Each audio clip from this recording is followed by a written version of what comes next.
कहते हैं भगवान कृष्ण द्वारकाधीश राधा से कितना प्रेम क्यों करते हैं, क्या कारण है कि हर समय हर घड़ी कोई भी बात होती है तो राधा, हाँ राधा, हाय राधा, राधा का ही नाम लेते हैं। तो राधा की जरा परीक्षा हम ले लेते हैं। अब माताओं को भाई देखो, एक दूसरे में साथ में बहने बड़ी जलन होती है और 10 महीना 1 महीना में झगड़ा चालू, किराएदार भी रहता होगा तो शायद उससे भी खटपट हो जाती है। यानी औरतों का आपस में तालमेल होना बड़ा कठिन है। तालमेल तुरंत तो दोस्ती हो जाएगी, पर साथ रहने की समस्या हो जाती है। आज इन रानियों को दादा से जलन हो रही थी क्योंकि हम 8 पटरानियां 16,108 रानियां दासियां भगवान कृष्ण की सेवा में हाजिर रहते हैं, फिर भी भगवान कृष्ण जब होता आ राधा क्या है राधा में, राधा की परीक्षा ले ही लेते हैं। 8 पटरानियों ने क्या किया जानते हो? आधा किलो दूध गर्म किया, खौलता हुआ वो दूध डाल दो छाले पड़ जाए, इतना गर्म दूध करके और लेकर के राधा जी के पास जाती हैं। क्या कहती हैं? अरे राधा जी, द्वारकाधीश कृष्ण ने आपके लिए दूध भेजा है। राधा जी ने जब ये सुना तो देखा नहीं गर्म है कि ठंडा है, कैसा है? अरे द्वारकाधीश ने मेरे लिए दूध भेजा है, तुरंत उस दूध को पी जाती है।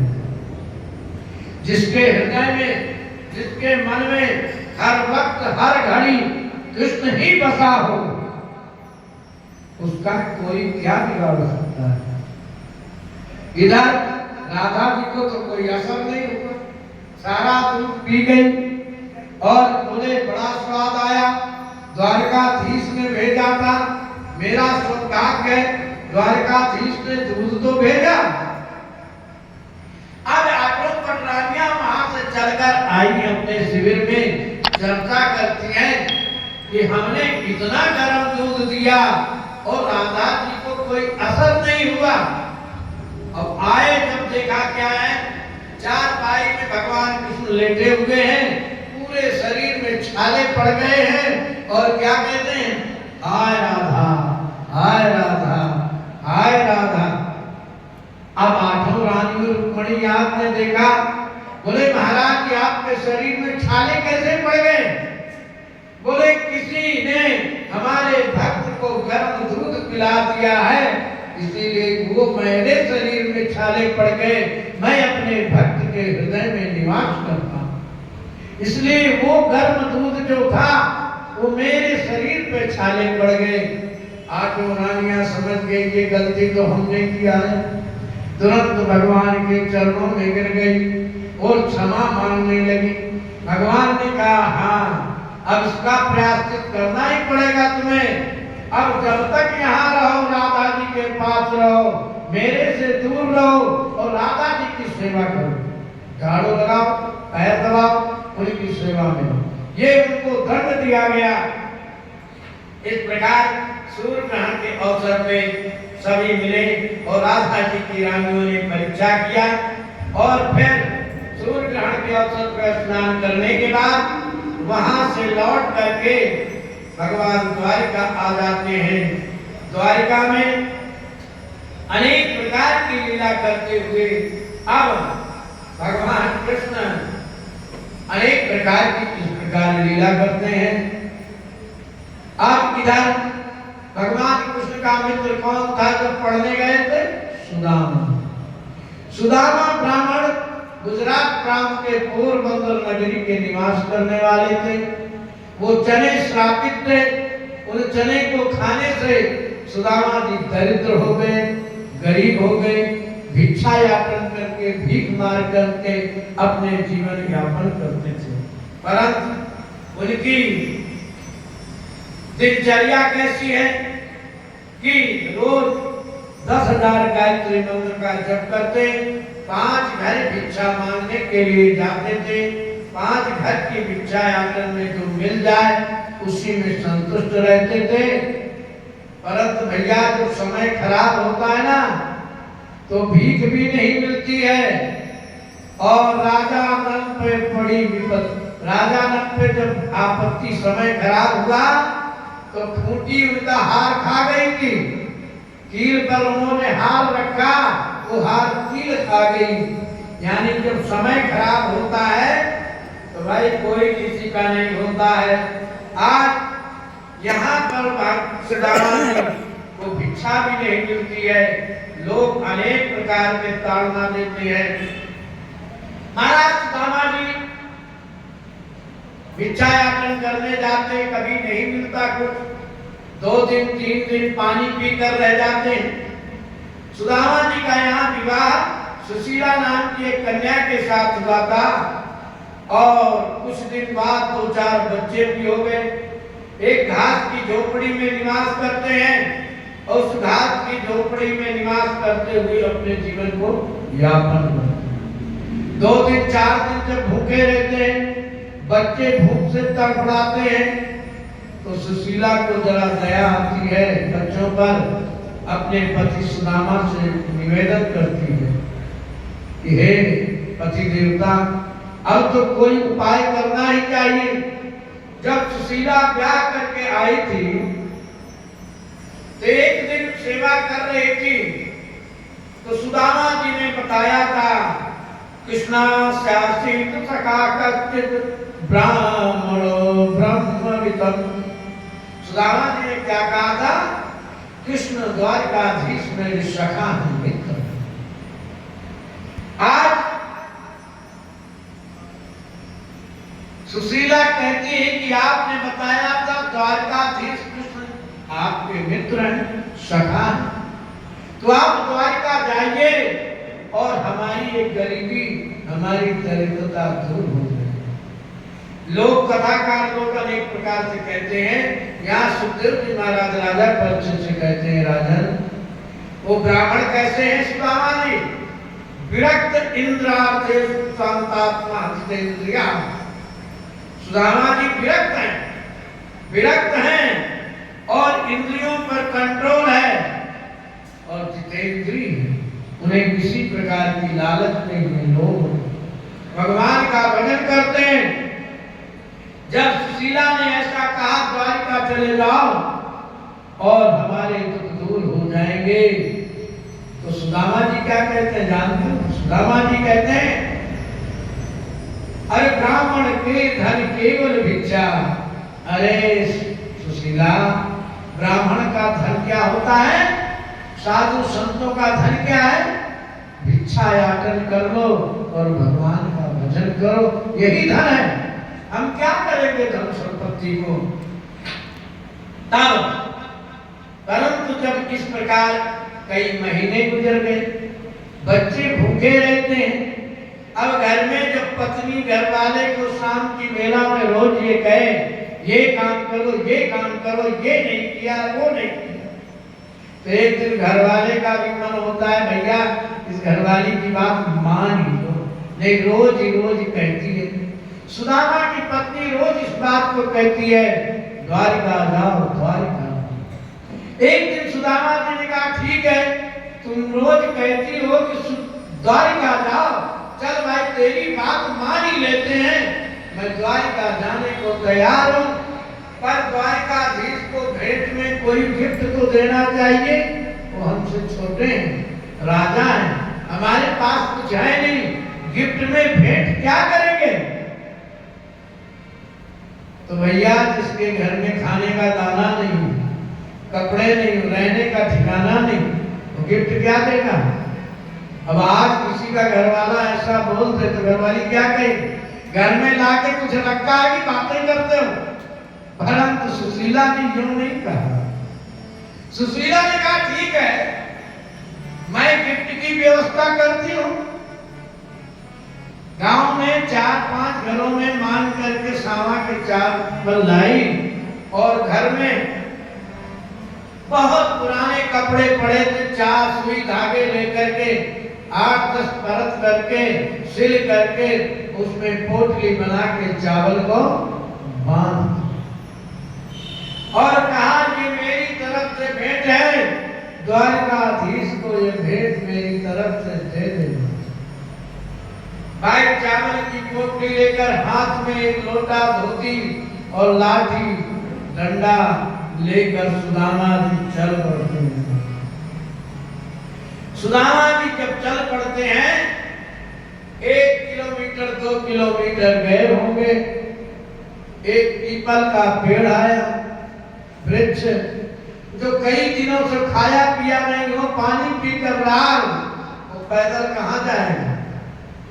अभी तुम एक दिन 11 व्रत करते हो या नवरात्रि में नवमी या व्रत करे ना, कितने प्रकार के सेव संतरा केला राजगिरा कुट्टू अखीर दुनिया भर का बना डालो, एक दिन के उपवास।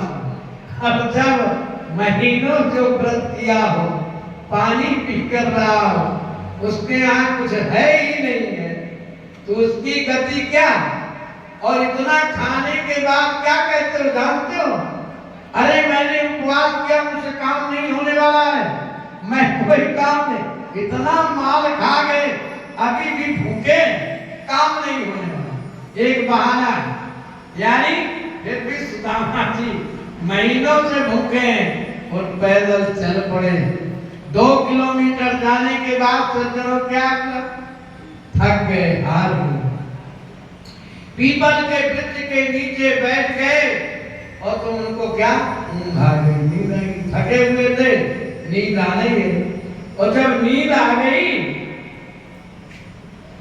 भगवान कृष्ण द्वारकाधीश अंतर्यामी तो सब जानते हैं, भगवान ने उस माया को कहा सुदामा को सोते हुए ला करके द्वारिका में छोड़ दो। भगवान की योग शक्ति योग माया ने सुदामा जी को उठाया, सोते हुए ही ले जाकर के गोमती नदी गोमतीपुरी द्वारिका में छोड़ दिया।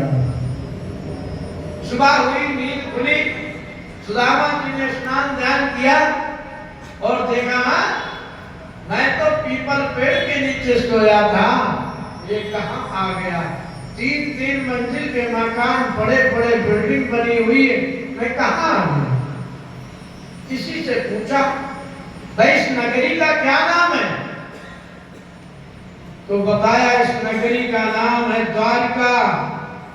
बोले हाँ यही द्वारिका है, बोले हाँ। बोले चलो ये द्वारिकाधीश की कृपा से मैं आ गया, कोई बात नहीं। अब कोई रास्ते में मिलता, उससे पूछा भाई द्वारकाधीश कहाँ रहते हैं, उनका महल कौन सा है। इस प्रकार सुदामा जी पूछते हुए भगवान कृष्ण के दरवाजे पर, महल के दरवाजे पर पहुंच जाते। जब वहां पर पहुंचे तो पहरेदार द्वारपाल दोनों तरफ भाला लेकर खड़े हैं और अंदर किसी का प्रवेश नहीं है। सुदामा जी ने कहा भाई द्वारपालों, मुझे अंदर जाने की आज्ञा दो। इसी पर एक भजन का आनंद लगे, अरे द्वारपालों।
पकड़ी अकल में जाना बता दो कन्हैया को नाम है सुदामा।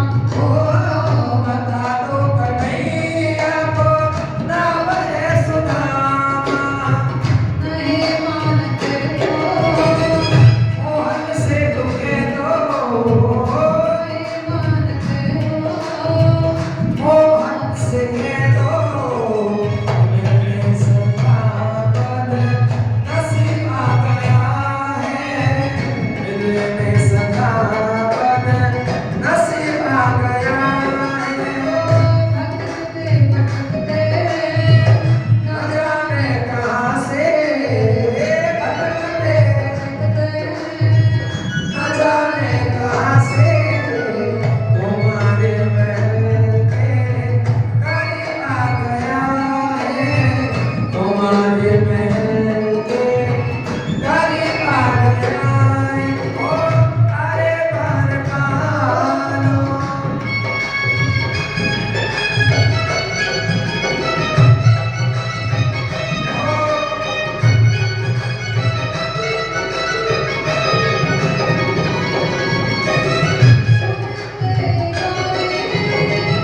चले आए मोहन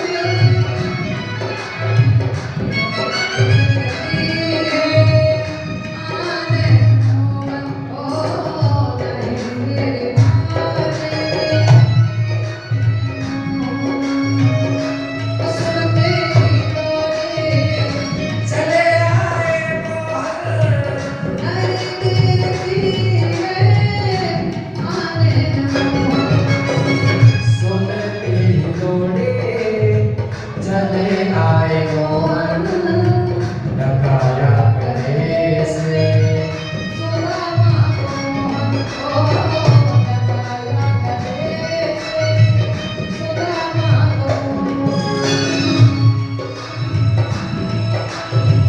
ना घबराओ प्यारे जरा तुम सुदामा।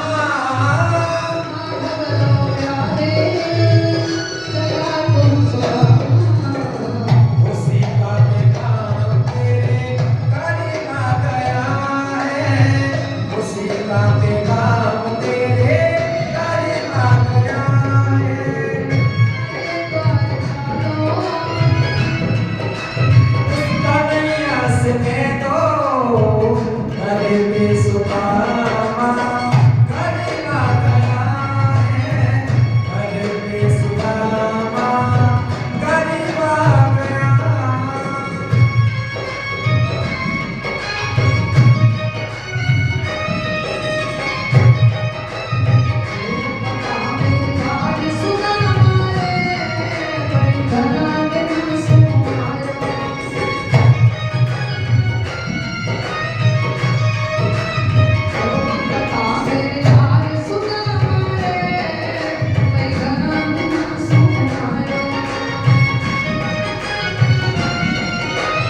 दरवाजे पर गेट पर खड़े हैं। द्वारपालों ने सुदामा जी की हालात को देखा। फटे पुराने कपड़े हैं, शरीर पे कुछ वस्त्र नहीं है, धोती जो पहनी है फटी है, पुरानी है, मैले हैं, कुचैले हैं, कभी धोया ही नहीं है, और पैरों में जूते चप्पल नहीं है, सर पे पगड़ी नहीं है, और कमर झुकी हुई है, शरीर में केवल हड्डी हड्डी मात्र है। द्वारपालों ने सोचा मन में कि ब्राह्मण कुछ मांगने के लिए भगवान कृष्ण द्वारकाधीश से आया होगा। तो द्वारपालों ने सुदामा जी से कहा, अरे ब्राह्मण देवता, जो तुम कुछ लेना चाहते हो हमसे ले लो और वापस हो जाओ। सुदामा जी ने कहा, अरे द्वारपालों, हमें कुछ कृष्ण से चाहिए नहीं, हम कुछ लेने के लिए नहीं आए। कृष्ण तो हमारे बचपन का मित्र है, एक साथ पढ़े लिखे हैं, बहुत दिन हो गए मिले हुए, हम तो कृष्ण से केवल मिलने के लिए आए। द्वारपालों ने बहुत हट किया, परंतु सुदामा ने द्वारपालों की बात को नहीं सुना। तब द्वारपालों ने कहा, ठीक है, हम तुम्हारा संदेशा द्वारकाधीश कृष्ण को बता ही देते। द्वारपाल भगवान कृष्ण के महल में जब अंदर जाता है, भगवान कृष्ण उस समय भोजन करने के लिए बैठने जा रहे थे। द्वारपाल को देखकर द्वारकाधीश ने पूछा, क्या बात है, कैसे आ गई?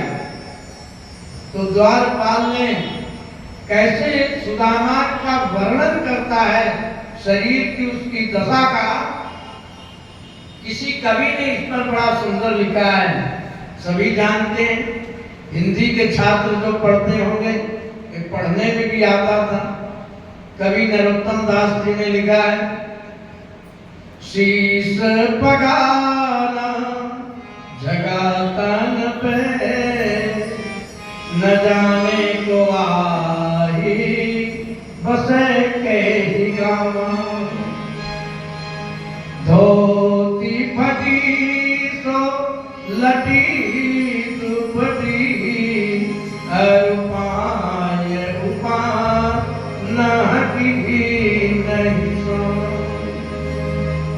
द्वार खड़ो तिज दुर्बल एक, देखी रहो चकिसो वसुधा अभिराम, पूछत दीन दयाल को धाम, यापन नाम बताव सुदाम।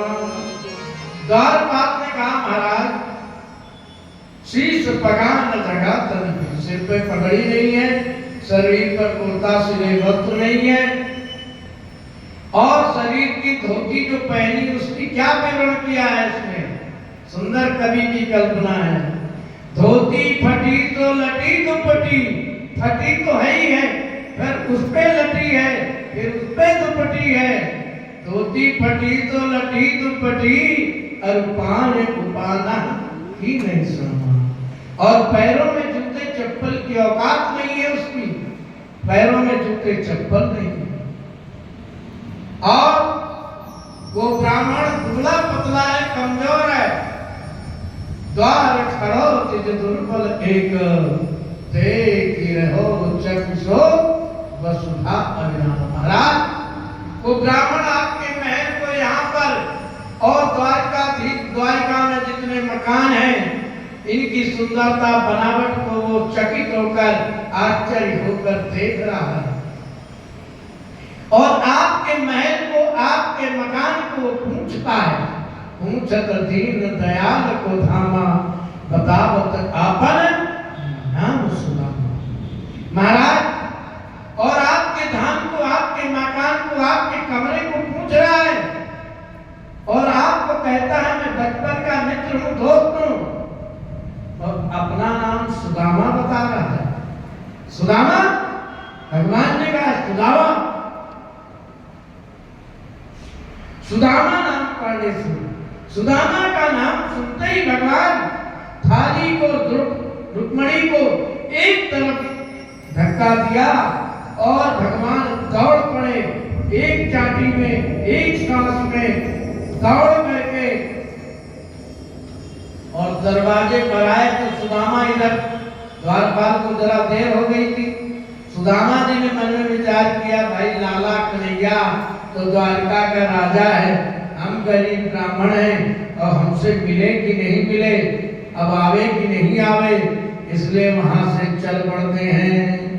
भगवान कृष्ण दौड़ कर आए, सुदामा जा रहे हैं तो कहते हैं, अरे सुदामा कहाँ जा रहे हो? दौड़कर भगवान गए, सुदामा को अपने गले से लगा लिया। जब एक अशोक कहलाओ कभी किसी को अपने गले से लगा लेना तो पेपर में दुनिया भर की पत्रिका में आ जाएगा। ये द्वारिका का मालिक द्वारिकाधीश एक गरीब ब्राह्मण को अपने गले से लगाया है। सारे द्वारिकावासी देख रहे हैं आश्चर्य से, इस ब्राह्मण ने कौन सी तपस्या किया है, कौन सा तप है, कौन सा पुण्य है, कौन सा भजन है, आज भगवान ने अपने गले से लगा लिया। और जब एक मित्र दूसरे मित्र से मिलता है तो क्या होता है? सुदामा जी के हाथ को अपने कंधे पे रखकर भगवान अंदर को चल पड़े महल के अंदर और कंधे पे हाथ रख कर के ले जा करके अपने आसन ऊंचे पर बैठा दिया। और वहां दास दासी बहुत हैं, नौकरानी, परंतु आज भगवान ने आदेश रुक्मणी जी को दिया है, रुक्मणी जी जल्दी से पानी लाओ और मैं सुदामा के पैरों को धोऊंगा। रुक्मणी जी मन में विचार करती है, मैं पटरानी द्वारिका की, इतनी दास दासी और ऐसा इस ब्राह्मण ने क्या पुण्य तप किया है कि भगवान ने मुझे आदेश दिया है। जरा सोच कर उनको पानी लाने में विलंब हो गया।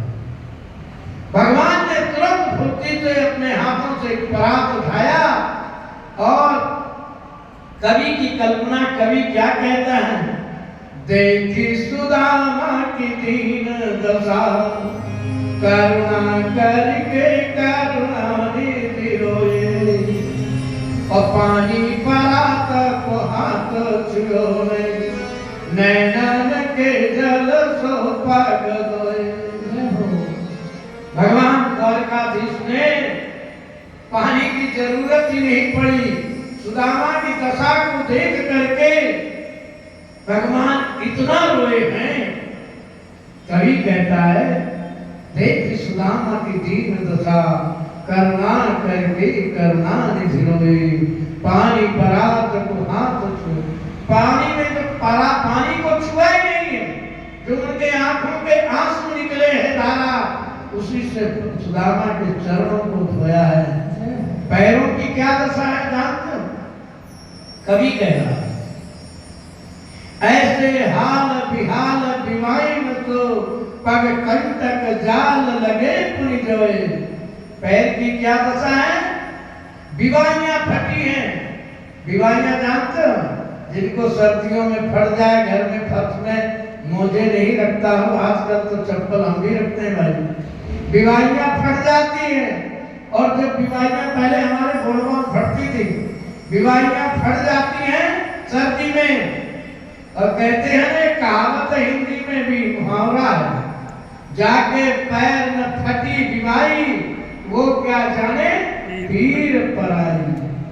बीमारियों का जो दर्द होता है ना, रात्रि में टीस मारता है, नींद नहीं आती है, वो दर्द जिसके पैरों में बीमारी फटती है ना, घायल की गति घायल जाने और न जाने कोई, इस प्रकार बीमारियों का दर्द ये भगवान कृष्ण तो जानते थे। क्यों? 11 साल तक सर्दी गर्मी बरसात बिना जूते चप्पल तक गाय चराने जंगल में जाते थे, उनको तो बीमारियां फटी होंगी ना, ये तो बात सत्य है। तो भगवान बीमारियों का दर्द जानते थे। ऐसे हाल बिहाल बीमारी न तो पगकंटक जाल लगे पुनि जोर। और कभी कहता है पैरों में कांटे का जाल लगा हुआ। भाई जूता चप्पल पहनते नहीं थे, भिक्षायापन करने जाते थे, खेत जंगल कहीं भी जाए, और बबूल कीकर बोर्डी आज अनेक प्रकार के कांटे चूहे रहते हैं। सुदामा जी ने निकालते नहीं थे, क्या कहते थे, भैया इस शरीर में तुम्हारा भी कोई अंत है, तुम भी पड़े रहो, इसमें मौज लो। और वो कांटों का जाल लगा हुआ था। भगवान कृष्ण ने चरणों को धो करके एक एक कंटक जाल लगे पूरी जोए। भगवान कृष्ण ने एक एक कांटों को अपने हाथों से निकाला है और सुदामा को स्नान करा के अच्छे वस्त्र पहनाया, भोजन पानी कराया। भोजन पानी कराने के बाद और बैठ के हाथ कुशल एक दूसरे को पूछा ही जाता है। अब मेरे ख्याल से ऐसा लगता है कलाकार कोई भजन गाना चाहते हैं, एक भजन गा लो, फिर आगे की कथा आगे बढ़ाते।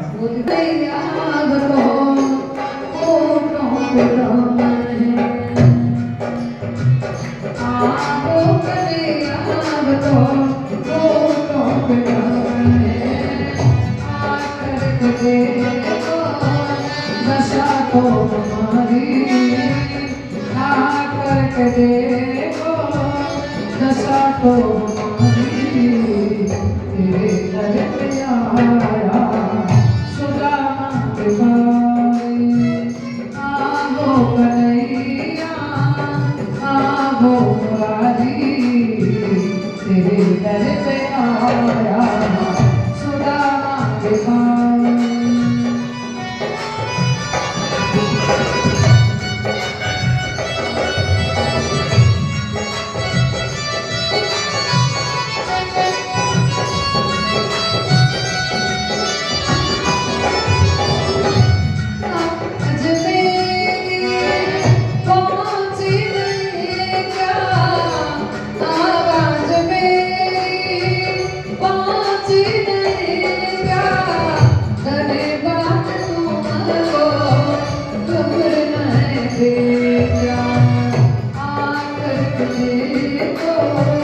दशा तो हमारी, तेरे दर पे आया सुदामा के भाई। आया सुदामा भिखारी।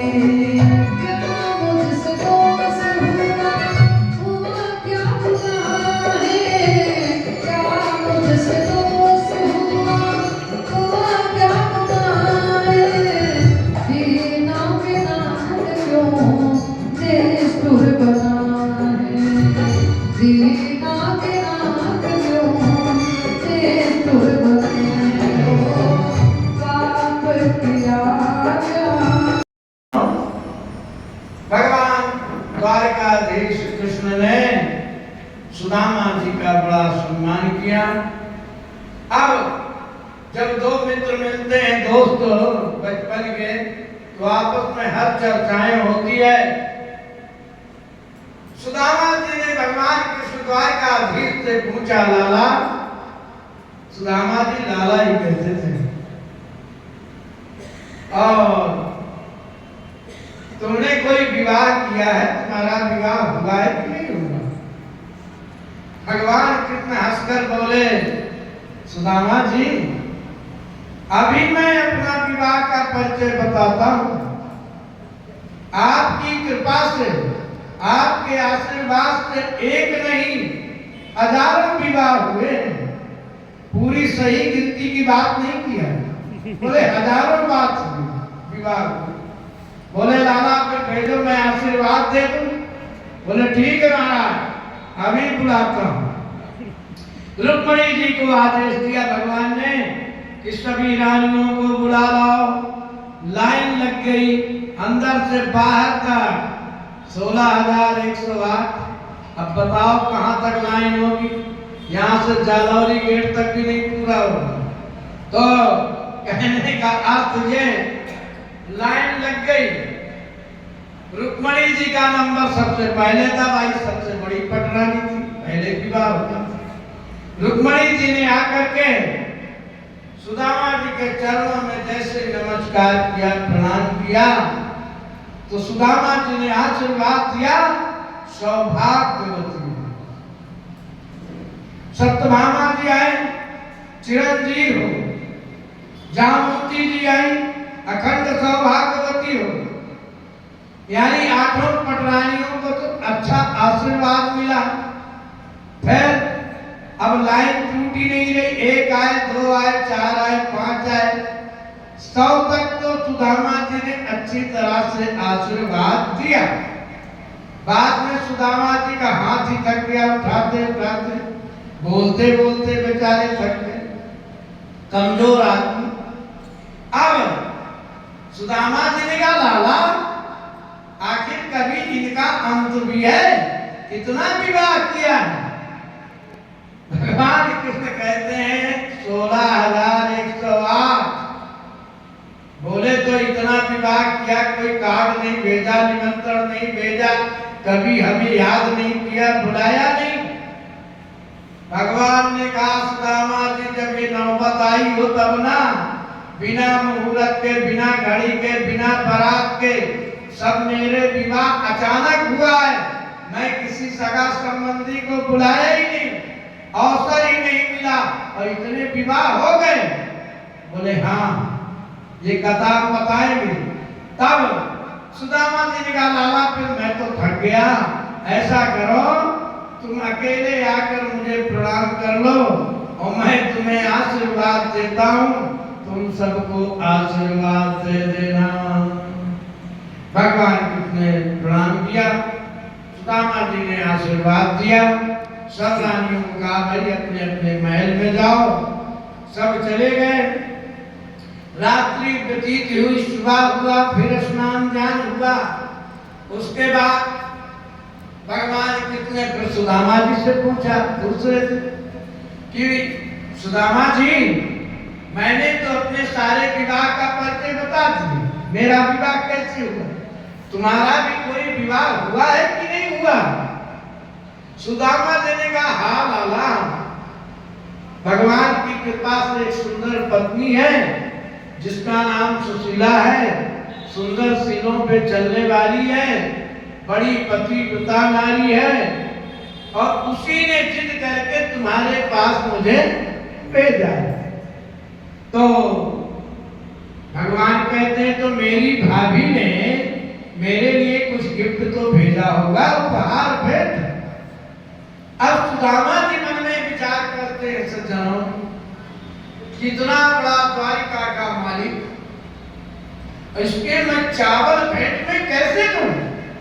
शर्म के मारे उस चावल की पोटली को छिपा रहे हैं कि लाला कहीं देख नहीं।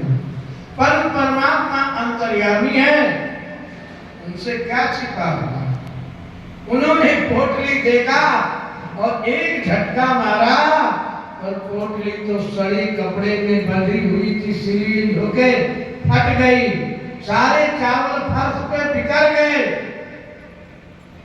और भगवान ने कहा, सुदामा, भी पुरानी बात बचपन की तुमने भूला नहीं, हमारे चने हिस्से के खाए थे तुमने, आज चावल में भाभी को छिपा रहे हो। इतना कह के भगवान ने दोनों हाथ से चावल को बटोरना शुरू किया। एक हाथ से बटोर रहे, एक हाथ से एक मुट्ठी चावल अपने मुख में डाल दिया। सज्जनों, जब मुख में डाल दिया तो एक मुट्ठी चावल के बदले जानते हो, एक ब्रह्मलोक ब्रह्मांड का राज उन्हें दे दिया, एक लोक का।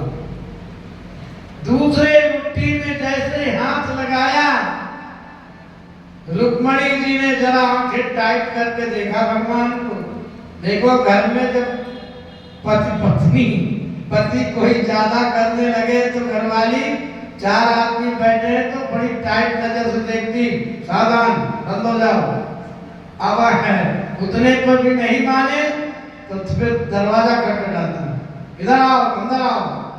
और जब अंदर चला गया घरवाला तो फिर वो सुनाना मंत्र पढ़ना चालू हो जाती है। ये बच्चे भूखे मर जाएंगे, तुम ऐसा कर रहे हो, यानी अनेक बात करती है। ये तो घर की बात है, चर्चा, यानी ये तो हर घर में होता है। रुक्मणी जी ने भी मर्यादित रह करके आंख टाइट करके देखा, सावधान, ये 16,108 कम जाएंगी, अगर इस सब ब्राह्मण को दे दिया तो क्या होगा। भगवान रुक गए और कहा, रुक्मणी जी, आज मैं अपने भक्त को सर्वस्व देने वाला था, तुमने रोक दिया, कोई बाधा आ गई।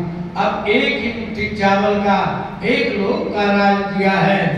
आप इधर कुछ दिन सुदामा जी अपनी मेहमानी करते, बड़े आनंद से रहते हैं। समय आ गया, सुदामा जी अब चलने को तैयार हो जाते हैं। भगवान ने कहा, ठीक है, जाओ भाई, रोका भी नहीं। इस प्रकार सुदामा जी वहां से चल करके, और कई लोग कथाकार लोग इसमें फिट कर देते हैं कि सुदामा जी मन में विचार करते हैं कि मैं आया था, मुझे भगवान ने कुछ दिया नहीं। अरे भाई, जिसके विषय में पहला श्लोक लिखा है, विरक्त प्रशांत आत्मा जितेंद्रिय, जो विरक्त है, प्रशांत आत्मा है, जितेंद्रिय है, उसे कोई वस्तु का लालच क्या होगा। जो भिक्षा भी मांगने जाता, नहीं मिला, पानी पीकर रहता, किसकी आशा करेगा। नहीं, सुदामा ने मन में विचार किया, द्वारकाधीश ने मुझे कुछ नहीं दिया, बड़ा अच्छा हुआ। धन, लक्ष्मी क्या जानते हो, लक्ष्मी की सवारी उल्लू। उल्लू, जब लक्ष्मी ज्यादा जिसको हो जाती है तो उल्लू हो जाता है, उसकी बुद्धि खराब हो जाती है। ज्यादा पैसा होने के बाद, धन होने के बाद क्या करता है जानते हो, पहले तो शराब पीना शुरू हो जाएगा, दूसरा फिर वो वेश्यागामी हो जाएगा, तीसरा फिर जुआ खेलना शुरू हो जाएगा। अब पैसा होगा नहीं तो सब काम होता नहीं, और पैसा आने के बाद ये सब काम शुरू हो जाता है।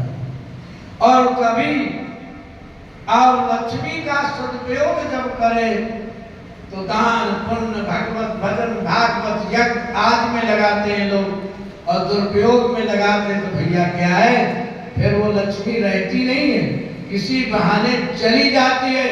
बड़े बड़े राजे रजवाड़े जमींदार सेठ साहूकार खाकपति हो गए, भीख मांग रहे हैं, खाने का ठिकाना नहीं। कारण क्या है, जिनके बड़े बड़े रजवाड़े थे उनको यही व्यसन लगा, शराब, वेश्या, जुआ, और सबसे बड़ा व्यसन मारवाड़ में क्या है, अफीम। अगर अफीम का मनवार नहीं हो, वो भी राजपूतों में, अगर अफीम नहीं मिले तो भैया फिर सारा स्वागत देगा। अब अफीम कोई बिना पैसे के तो आती नहीं, यानी नशा में बर्बाद हो गए, सारी धन संपत्ति प्रॉपर्टी बिक गई और गरीब धनवान हो गए, अमीर खाकपति हो गए और गरीब धनवान हो गए। इस प्रकार भैया, इस प्रकार से यह लक्ष्मी के प्रकार हैं। लक्ष्मी आने पर उसका सदुपयोग हो तो आगे बढ़ा देती है, दुरुपयोग हो तो चली जाती है। सुदामा जी ने कहा, ठीक हुआ, हमें लक्ष्मी नहीं दिया तो बड़ा अच्छा हुआ, भगवान का भजन तो करेंगे, और लक्ष्मी रहेगी तो भगवान को भजन भूल जाएंगे। भैया देखो, आज पैसा है ना तो घर घर एसी लगा है, और एसी में ठंडे में नींद आती है। अब एसी नहीं लगा हो, गर्मी हो, नींद नहीं आएगी तो उठ के भगवान का भजन करेंगे नहीं। तो इस प्रकार महाराज सुदामा जी मन में विचार करते हुए सुदामापुरी अपने गांव में पहुंचते हैं। गांव में देखा तो वहां क्या हुआ है, जहां झोपड़ी के महल बन गए, दास दासी नौकरानियां खड़े, हाथी घोड़े आज झूम रहे हैं, जैसे द्वारका जैसी दूसरी नगरी बस गई है। सुशीला को नौजवान हो गई है, सोने चांदी से लद गए नौकर चाकर दासियां अपने पति को देख कर के सुशीला आरती उतारने के लिए नीचे आती है तो सुदामा जी से पहचान ही नहीं पाए। कहा तो फटे पुराने कपड़े में छोड़ गए थे और देखा यहाँ तो सोने चांदी आभूषण से लदी। तो सुदामा जी ने कहा तुम हो कौन? सुशीला ने बताया कि मैं तुम्हारी पत्नी वही सुशीला हूँ। द्वारकाधीश की कृपा से हमारी ये सब प्राप्त हुआ है।